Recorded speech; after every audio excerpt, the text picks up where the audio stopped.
NCAA champion, collegiate world champion, NCAA national and world record holder for most pins, distinguished member of the National Wrestling Hall of Fame, and the father of funk wrestling, Wade Schalles.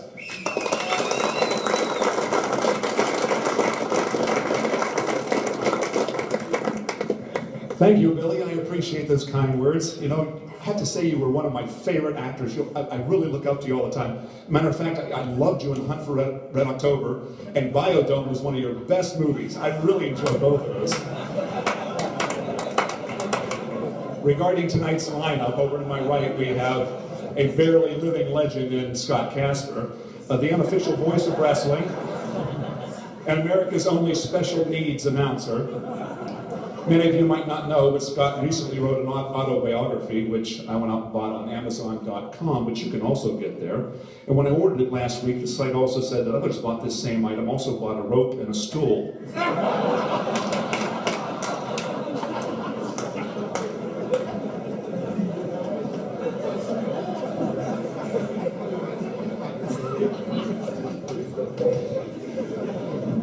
By the way, Scott, your hair looks great. Most of us can't even tell.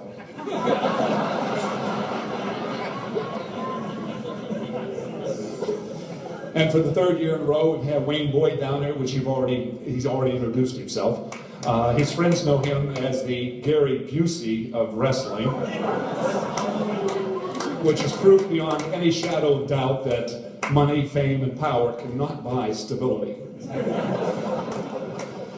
Then there's Royce Alger, down to my left there, being he's one of the Hawks' most famous wrestlers, and he told me privately he was one of the best looking Hawks that ever graduated from Iowa.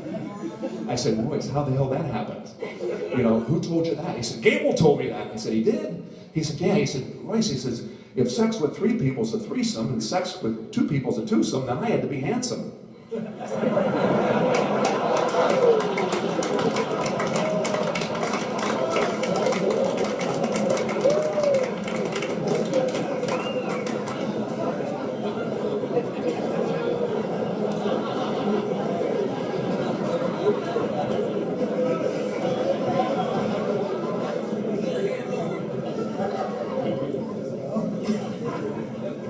And then over to my left, we have Jim Ramirez.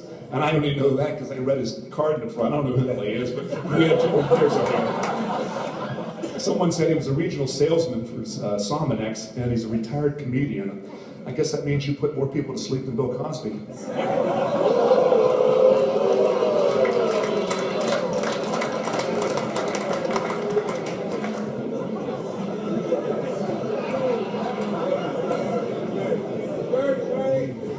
Next, I'd like to welcome the P.T. Barnum of MMA, the self-proclaimed greatest fighter in UFC history, Mr. Chael Sonnen.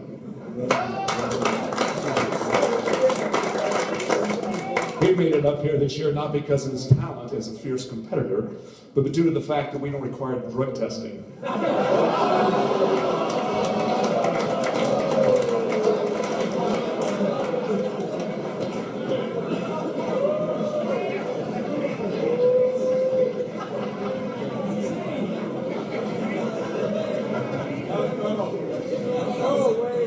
And when I called Chael to see if he'd like to be one of tonight's roasters, he said, I'm not sure I could be funny. I said, well, you have to be. You got 6 to 8 minutes to bust his balls, you know? And he said, what are you talking about? Randy doesn't have any. I said, you'll do fine. And, are you ready, Shel? Yeah, and Dan Henderson is in the house as well, over here. When it was announced that he was going to be one of our roasters, I thought, what a great fit. What would a roast of Randy Couture be without Dan Henderson? How about funny?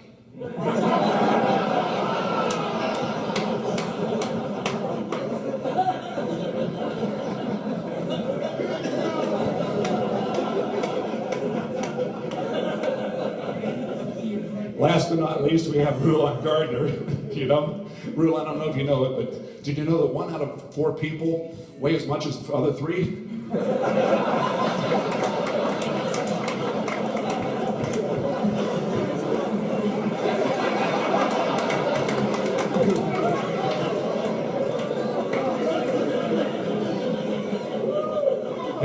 get bigger, friend. You're gonna qualify for your own zip code. You've already got your own gravitational pull. I guess shit. Now it's time to go to our special guest tonight, Randy the Natural Couture. I thought I'd begin tonight by honoring you and some of all your more recent successes, so I made a list. I started to make a list, but a list by definition means you have to have at least 2 things to write down. Well, actually, we wanted to roast either Josh Barnett, Brock Lesnar, Paul Keesaw, or Mark Kerr, but none of them could make it, so we decided to go with the guy that took second.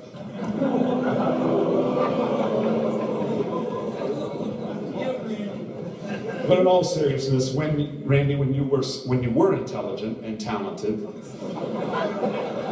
he was an alternate for 3 Olympic teams and won 6 MMA world titles and became a distinguished member of the UFC Hall of Fame. But after that, now I know you were an academic All-American at Oklahoma State, finishing 5th in your class if I got it right. That by itself is very impressive, but I guess I should ask, how stupid does that mean the other 6,000 were that graduated?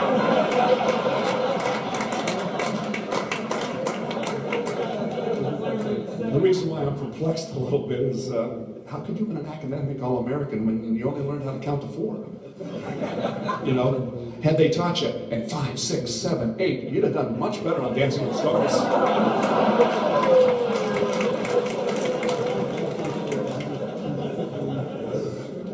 But then again, Stillwater might have done you a favor by teaching you only count to 4.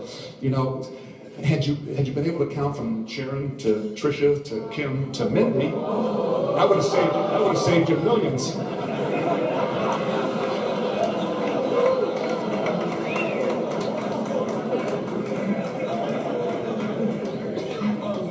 Could you imagine how much it would have cost him if he learned in 5, 6, 7, 8?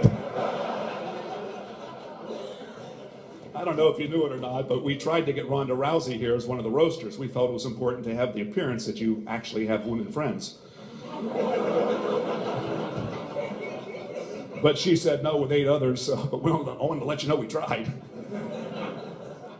As to your acting career, I noticed that The Expendables was the only movie that North Korea approved of this year. It probably had something to do with the leading men being so bad they assassinated themselves. But you survived. Must have been due to the fact that to be considered a leading man, you have to have at least 2 lines. I don't know if you heard or not, but the AARP just teamed up with the UFC to create a seniors division. They're calling it the 50 and over club. And Schalles has already signed on as the league's primary sponsor. That should be good news, especially for someone your age. Because no matter how many wives you have or how many times you get knocked down, there's still a chance you can get up.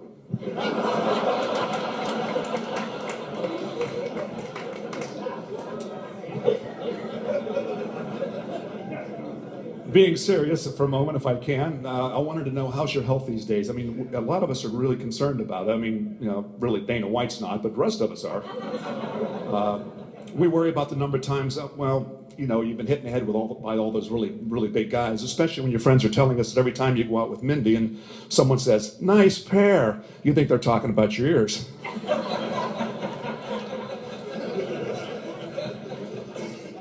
And that you recently watched 7 Brides for 7 Brothers 7 times before you realized it was a musical.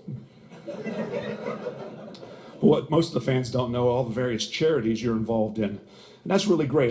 You know, to be involved in things like that, to give back as you were given when you were young, that's something special. And that's one of the reasons you're my wife's favorite athlete.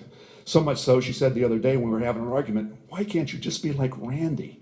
I said, you want me to be like, yes, I want you to be just like Randy. I said, I can do that, I want a divorce. And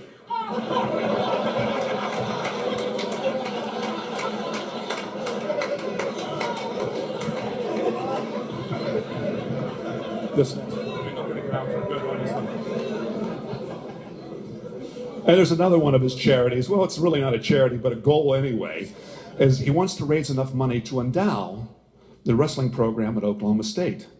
And I understand you're very close to making that a reality. So close that you're only inches away from being fully endowed. And I thought Iowa wrestlers only had that problem. I don't know if you know it or not, but it's been said that when you're roasted, it adds an average of 5 years to a person's life. Just think, another 5 years, that should be enough time to start another charity and end at least one more marriage. On a more personal note, it was rumored that Karina suggested that if you pulled your weight on the dance floor and the two of you were fortunate enough to win, that let's just say there were certain perks that were promised or implied. But given your early departure from competition, I would imagine that's how your boys ended up looking like 2/3 of the Blue Man Group.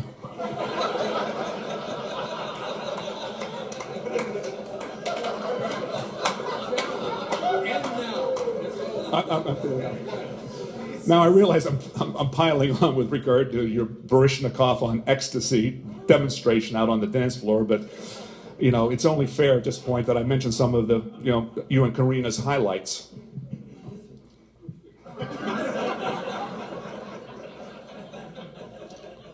Now in closing,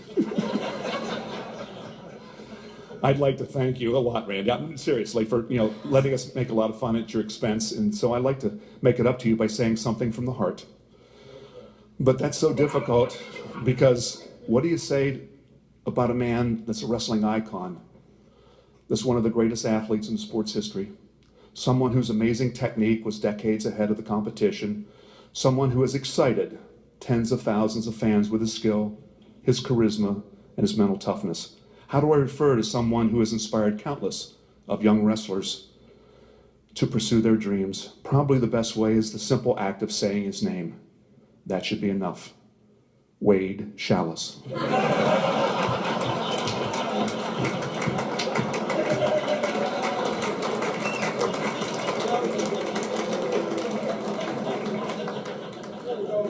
And later tonight, when someone explains these jokes to you, you're going to be really pissed.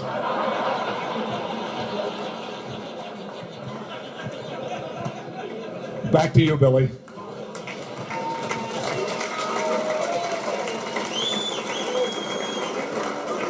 Way to go, Schalles. Way to start us off right.